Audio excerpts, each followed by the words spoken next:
नमस्कार, आप देख रहे हैं इंद्रप्रस्थ न्यूज अलवर। आइए नजर डालते हैं आज की बड़ी और ताजा खबरों पर।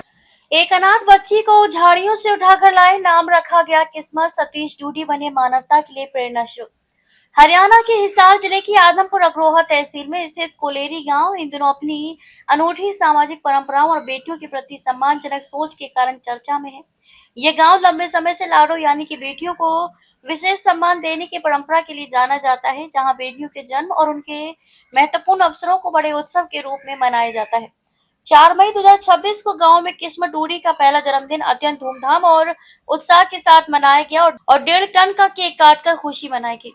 इस अवसर पर पूरे गांव में त्योहार जैसा माहौल देखने को मिला। परिवार और ग्रामीणों ने मिलकर इस दिन को खास बनाने के लिए विशेष कार्यक्रम आयोजित किए, जिसमें सांस्कृतिक गतिविधियां, पारंपरिक रस्में और सामूहिक भोज शामिल थे।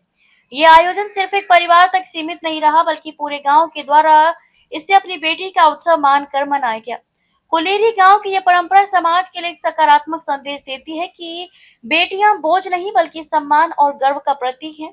जहां कई जगहों पर आज भी बेटियों के प्रति भेदभाव देखने को मिलता है, वहीं यह गांव एक प्रेरणादायक उदाहरण बनकर उभरा है। इस तरह के प्रयास समाज में लैंगिक समानता को बढ़ावा देने के साथ साथ एक नई सोच को जन्म देते हैं, जिससे आने वाली पीढ़ियां अधिक संवेदनशील और जागरूक बन सके। एक वह माँ है जिसने इस बच्ची को जन्म देते ही झाड़ियों में फेंक दिया था, और एक वो माँ है जो इस बच्ची का पालन पोषण कर रही है।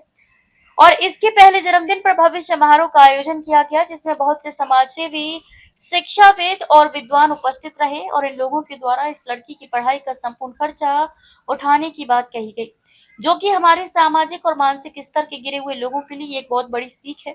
इस लड़की का पालन पोषण कर रहे सतीश डूडी और उनकी धर्मपत्नी कैलाश देवी तथा संपूर्ण ग्रामवासियों के लिए हृदय की अनंत गहराइयों से सैल्यूट। राजस्थान अलवर से अभिनव शर्मा की विशेष रिपोर्ट। अब तक के लिए बस इतना ही। फिर मिलते हैं एक ऐसी ही बड़ी खबर के साथ। तब तक के लिए नमस्कार और देखते रहिए इंद्रप्रस्थ न्यूज अलवर।